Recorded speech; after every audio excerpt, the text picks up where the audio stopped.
Shalom, kembali lagi di dalam YouTube channel Firman-Mu Pelita, tempat kita belajar dan mendalami firman Tuhan bersama pemuda Advent Yongkwang.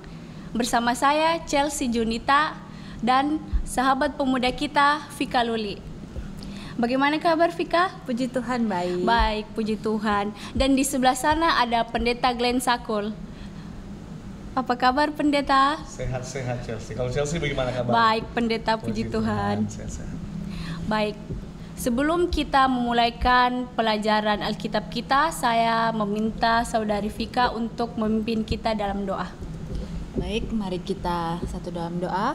Bapa kami yang di surga, terima kasih ya Bapa atas penyertaan-Mu dalam kehidupan kami hingga saat ini. Saatnya Tuhan kami berkumpul untuk mempelajari firman-Mu. Biarlah agar firman ini dapat lebih menguatkan iman kami dan dapat kami terapkan dalam kehidupan kami masing-masing. Dan biarlah kiranya juga Engkau selalu menyertai kami dalam kehidupan kami. Terima kasih Bapa, ini doa kami di dalam nama Tuhan Yesus. Amin. Baik, Pendeta, beberapa waktu yang lalu saya sempat menonton sebuah film. Jadi ceritanya tentang orang mati. Nah, orang mati ini sudah meninggal 40 hari. Tapi setelah 40 hari itu ada sanak keluarganya yang melihat dia sedang duduk di ruang tamu dan seperti melakukan aktivitas. Nah, dari situ saya timbul pertanyaan dalam diri saya. Apakah orang mati itu benar-benar sudah mati atau dia bereinkarnasi atau bagaimana Pendeta? Iya, terima kasih Chelsea. Ini hal yang menarik untuk kita bahas dan diskusikan. Beberapa juga dulu film waktu saya masih kecil yang mengatakan bahwa orang mati mereka bereinkarnasi, kalau dia baik menjadi orang yang makmur, kalau dia jahat menjadi orang yang susah. Bahkan sempat ada yang bereinkarnasi menjadi hewan dan selanjutnya. Memang misteri orang mati ini senantiasa menjadi pertanyaan dan permasalahan, dan banyak sekali yang mempertanyakan hal ini, mempertanyakan bagaimana keadaan orang mati dan seterusnya. Untuk yang pertama ini, kita perlu tahu kalau mau membahas tentang orang mati itu, apakah setelah mati mereka masih ada 40 hari atau seterusnya, kita perlu melihat dari bagaimana kehidupan ini terjadi, bagaimana kehidupan manusia ini dimulai. Coba kita buka Alkitab kita di dalam Kejadian pasal 2 ayatnya yang ke-7. Pendeta meminta coba Vika yang baca Kejadian pasalnya yang kedua ayatnya yang ke-7. Kejadian 2 ayatnya yang ke-7. Karena kita akan lihat sekarang misteri tentang kematian, tetapi kita akan mengendahului dengan apa yang terjadi dengan awal kehidupan. Kejadian 2 ayat 7. Kejadian 2 ayat 7. Ketika itulah Tuhan Allah membentuk manusia itu dari debu tanah dan menghembuskan nafas hidup ke dalam hidungnya. Demikianlah manusia itu menjadi makhluk yang hidup. Ya, dari ayat tadi yang disampaikan, ketika Allah menciptakan dunia dan ketika Allah datang secara khusus menciptakan manusia, apa yang Allah buat? Pada penciptaan hari pertama Chelsea, bagaimana cara Allah menciptakan terang pada hari pertama? Dia merancang atau apa yang Allah buat? Berfirman. Dia berfirman. Pada hari kedua, Vika, ketika ia memisahkan cakrawala air di atas dan air di bawah, Tuhan berfirman. Ketika Allah memisahkan tempat yang kering darat dan tempat yang ada air, bagaimana caranya Chelsea? Berfirman. Jadi Tuhan berfirman dari hari pertama, hari kedua, hari ketiga, bahkan sampai hari yang ke-6.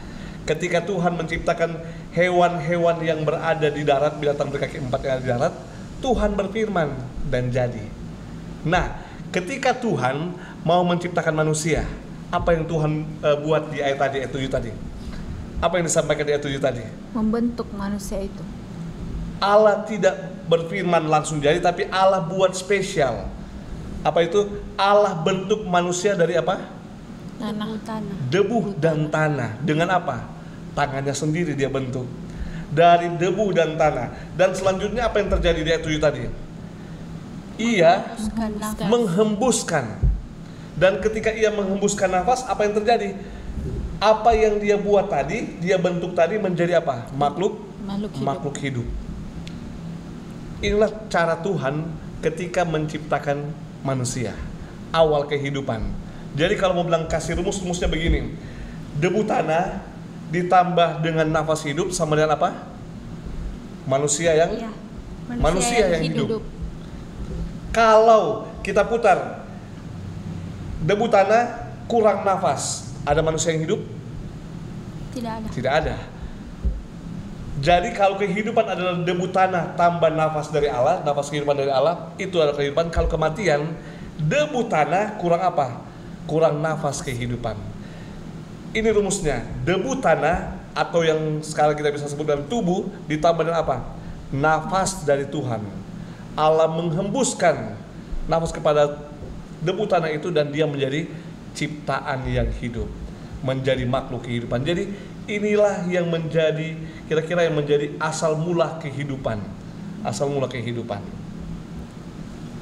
Jadi itu pendeta, kalau yang sudah mati, apakah memang mereka benar-benar sudah mati, ataukah mereka di alam lain, ataukah mereka bereinkarnasi? Apakah orang yang sudah mati benar-benar sudah mati? Iya. Kenapa? Sempat ada terpikir, kalian sempat dengar dari mana orang yang mati itu belum mati? Banyak sih, apalagi yang adat-adat di luar sana, katanya mereka masih hidup di luar Masih sana. ada. Mereka bereinkarnasi menjadi orang lain, tapi masih jiwa dan raganya mungkin yang Masih ada di dekat iya, kita. Iya. Saya juga pernah dengar demikian, Mika. Waktu ibu saya meninggal di tahun 2013, saya pulang ke Manado.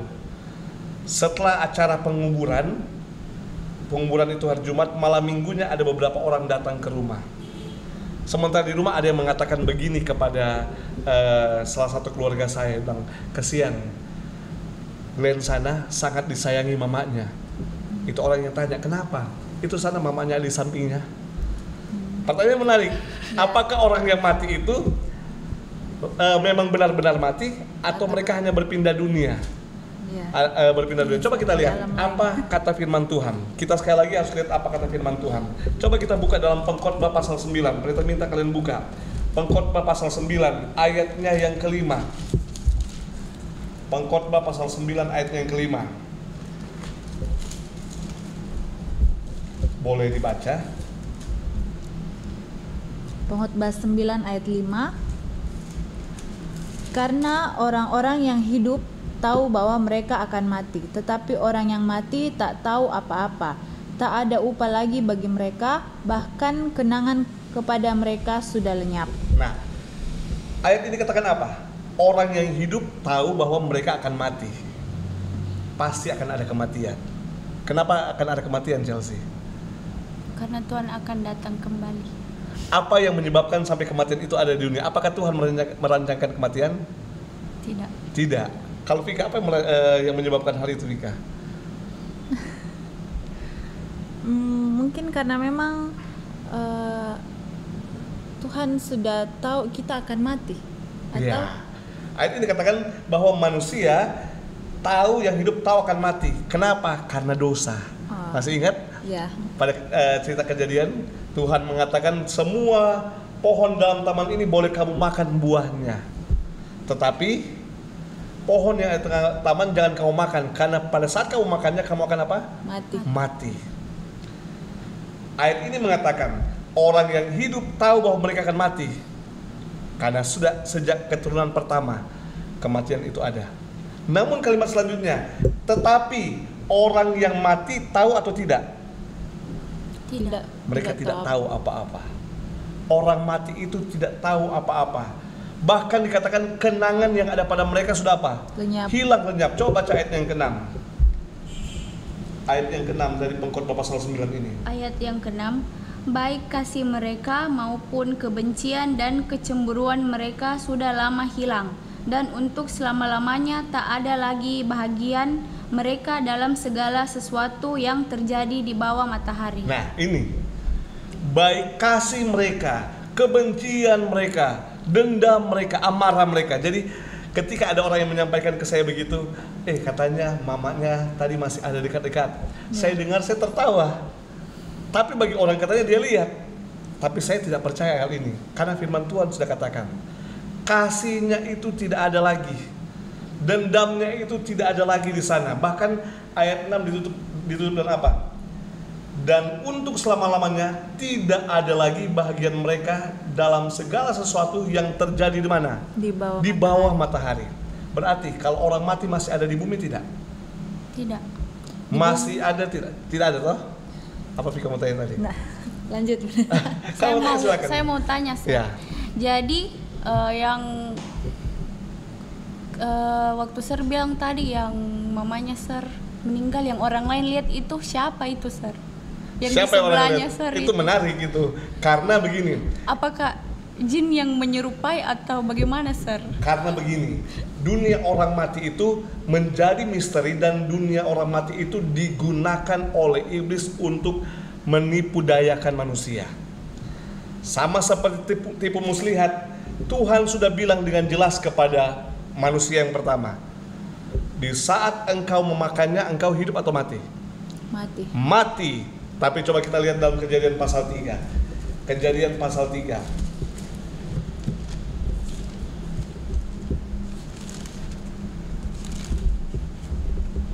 Ayat 4.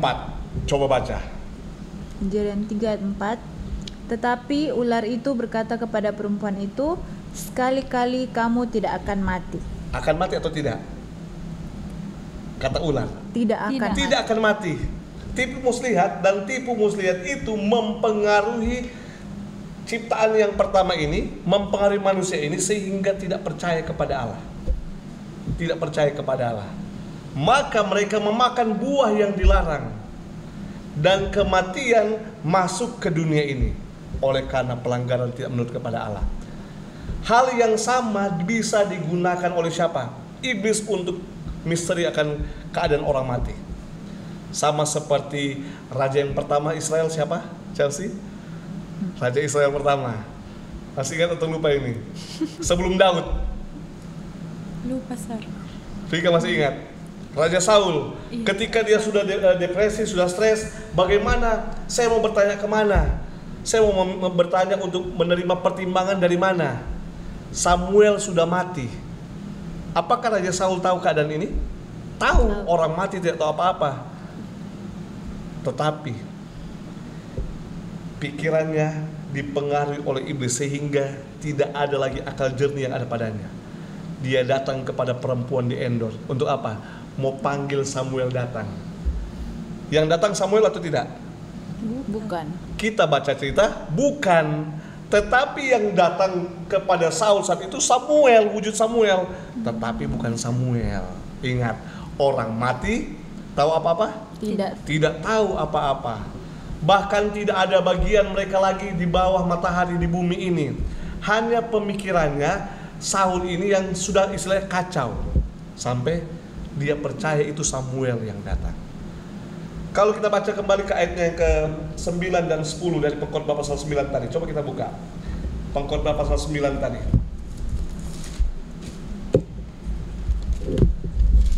Ayatnya yang ke-9 dan 10. Ayat yang 10 saya langsung. Boleh baca Pengkhotbah 9 dan 10. Ayat 10. Segala sesuatu yang dijumpai tanganmu untuk dikerjakan, kerjakanlah itu sekuat tenaga, karena tak ada pekerjaan, pertimbangan, pengetahuan dan hikmat dalam dunia orang mati. Kemana engkau akan pergi? Ya.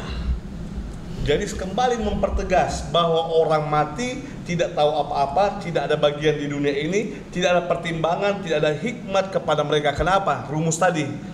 Orang yang sudah mati, nafasnya kembali kepada Allah yang mengerjakan, tubuhnya kembali menjadi debu. Debu tanah tambah nafas hidup. Nafasnya hilang kembali kepada Allah, tubuhnya kembali menjadi debu. Inilah keadaan orang mati, Chelsea. Ada lagi yang mau ditanyakan? Nah, ada lagi pendeta. Saya penasaran. Yang biasa itu kalau ada yang meninggal tapi yang ceritanya tubuhnya tidak ditemukan, terus dia tidak tenang di alam sana. Jadi istilahnya kayak yang kecelakaan pesawat yang ada di laut itu bagaimana? Karena jadi tubuhnya tidak didapat, terus ada orang mengatakan kalau dia masih kesana kemari, dia punya apa? Rohnya gentayangan gitu. Ya. Jadi pertanyaannya yang Vika munculkan ini sama seperti apa yang saya sudah berikan tadi. Jelas pengkhotbah katakan. Kita harus paham. Jelas pengkhotbah katakan. Apa itu? Tidak ada bagian lagi bagi orang yang sudah mati di mana? Di bawah matahari. Tidak ada lagi bagian dengan mereka di bawah matahari ini. Ada lagi yang mau ditanyakan tentang keadaan ini. Yang kalian mau tanyakan tentang keadaan orang mati. Nah, ini ada di ayat Lukas 16 ayat 22. Ya.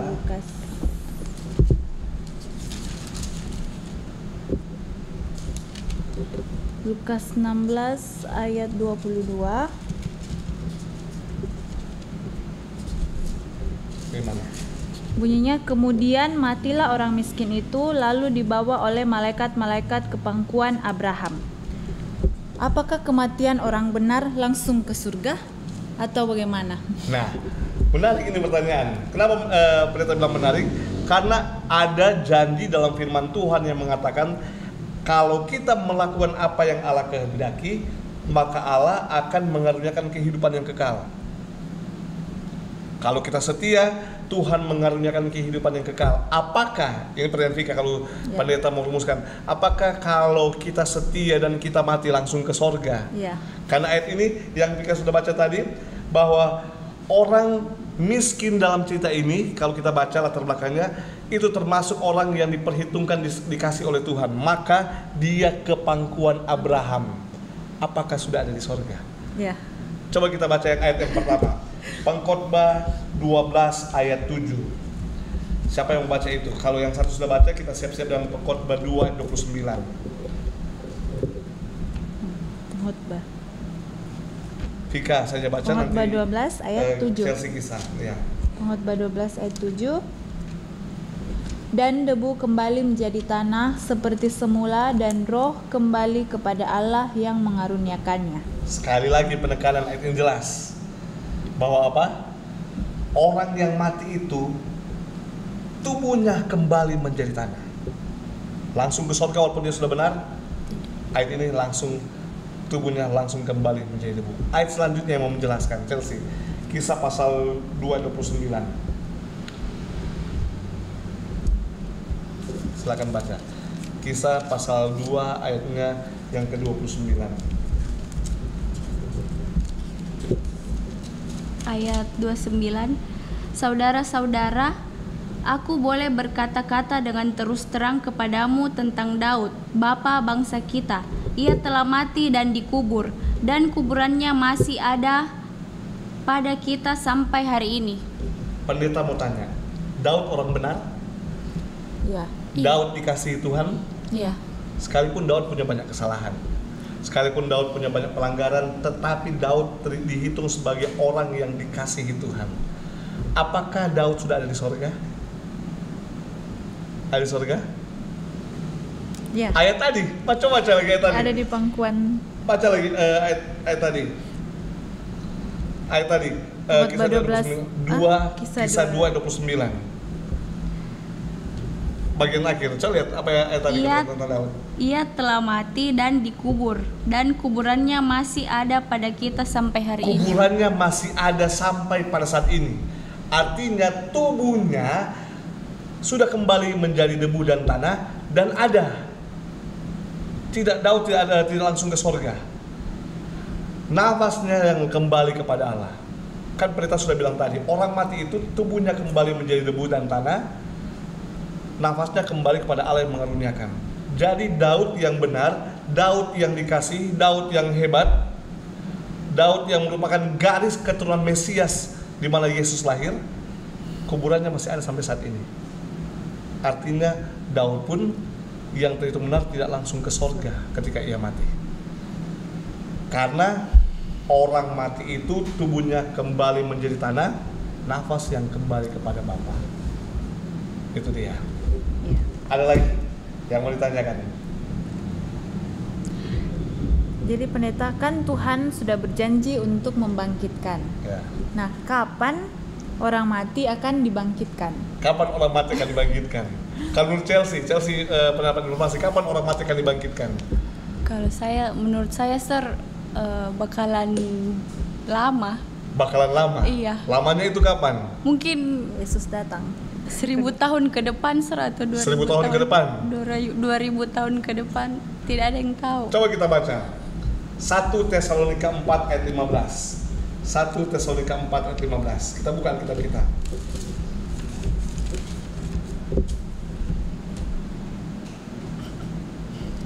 Ayat ini juga bisa menerangkan bahwa orang pun yang dalam keadaan benar ketika dia mati dan langsung ke surga. Coba ayat 15. 4 ayat 15. Ini kami katakan kepadamu dengan firman Tuhan, kita yang hidup yang masih tinggal sampai kedatangan Tuhan, sekali-kali tidak akan mendahului mereka yang telah meninggal. Sampai situ dulu. Kita yang masih hidup sampai kedatangan Tuhan, apa katanya? Tidak akan mendahului yang telah meninggal. Tidak akan mendahului yang telah meninggal. Ayat 16 Chelsea. Vika ayat 16. Sebab pada waktu tanda diberi, yaitu pada waktu penghulu malaikat berseru dan sangkakala Allah berbunyi, maka Tuhan sendiri akan turun dari sorga dan mereka yang mati dalam Kristus akan lebih dahulu bangkit. Ayat 17. Sesudah itu kita yang hidup yang masih tinggal akan diangkat bersama-sama dengan mereka dalam awan menyongsong Tuhan di angkasa. Demikianlah kita akan selama-lamanya bersama-sama dengan Tuhan. Di dalam ayat ini sudah disampaikan tentang satu hal, Chelsea dan Vika. Apa yang disampaikan? Bahwa kita yang masih hidup tidak akan pernah mendahului orang yang sudah mati. Atau orang yang sudah mati sebaliknya tidak akan pernah mendahului kita yang masih hidup. Karena kenapa? Ketika trompet Allah berbunyi, ketika Tuhan datang, Yesus sendiri turun dari sorga, dan pada kedatangan kemuliaannya, ini yang terjadi. Orang yang mati, yang pertanyaan Vika tadi, orang benar apakah langsung ke sorga? Tidak, tetap masih di tanah. Orang yang dihitung sebagai orang yang benar, orang yang setia dan percaya kepada Tuhan, mereka akan bangkit waktu Tuhan datang. Dan orang benar ini yang bangkit bersama orang yang tetap hidup akan dikumpulkan bersama-sama. Dan dibawa kemana? Dibawa ke sorga. Itu janji kehidupan yang Tuhan berikan. Ayat ini sudah dengan jelas mengatakan bahwa orang yang mati itu akan dibangkitkan kapan, Chelsea? Waktu kapan? Kedatangan Tuhan Tuhan. Waktu Tuhan datang yang kedua kali.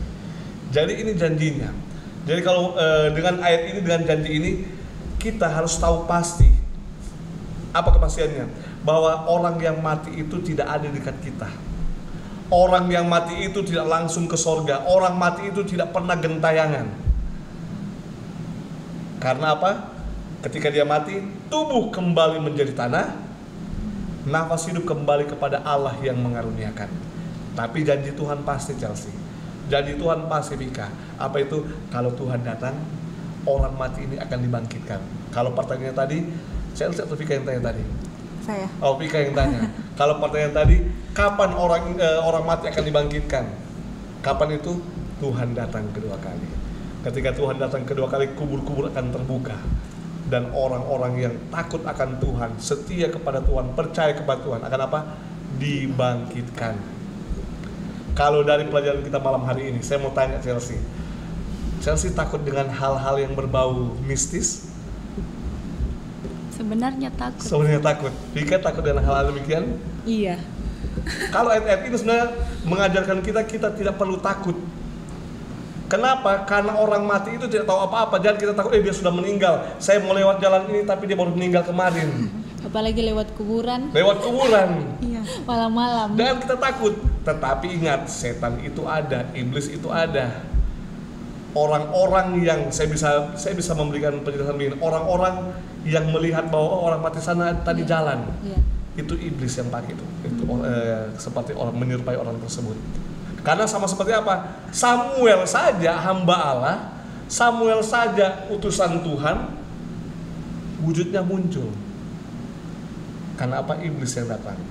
Iblis yang datang bertemu dengan Saul. Tapi bagi Saul, oh ini Samuel yang datang. Jadi ini Mungkin yang pendeta bisa berikan tentang pertanyaan Chelsea tadi, apakah itu orang mati masih bergantayangan? Apakah mereka masih ada? Ingat, rumus kehidupan yang Tuhan berikan. Tuhan membentuk kita dari debu tanah, dan Tuhan memberikan nafas kehidupan, dan kita menjadi manusia yang hidup. Pengkhotbah 12 ayat 7, kalau kita mati, tubuh kembali menjadi debu dan tanah, nafas hidup kembali kepada Allah yang mengaruniakan.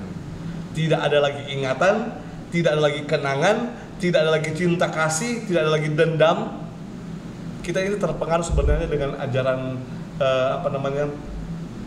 yang percaya kepada dunia orang mati, spiritisme.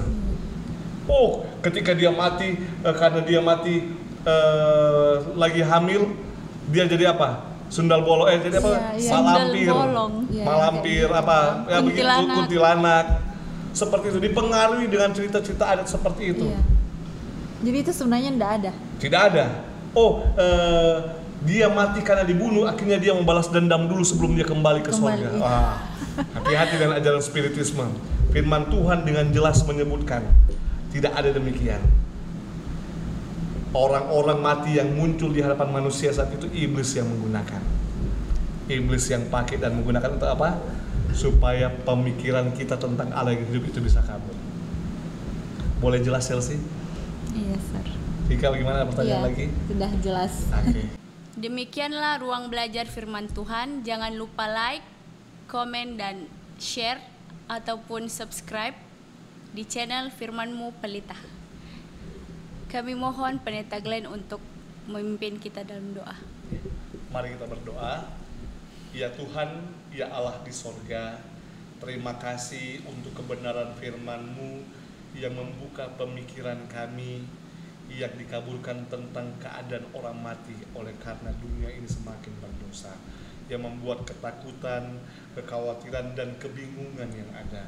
Namun firman Tuhan pasti mengajarkan bahwa kehidupan ini berasal dari Allah, dan orang yang sudah mati itu tidak tahu apa-apa. Marilah kami ditolong untuk tetap percaya kepada Tuhan, dan Tuhan menolong kami untuk tidak takut, bahkan bersandar penuh hanya kepada Tuhan saja. Berkatilah kehidupan kami, diberkatilah juga orang-orang muda Chelsea dan juga Vika dalam kehidupan mereka. Di dalam nama Yesus kami telah berdoa. Amin.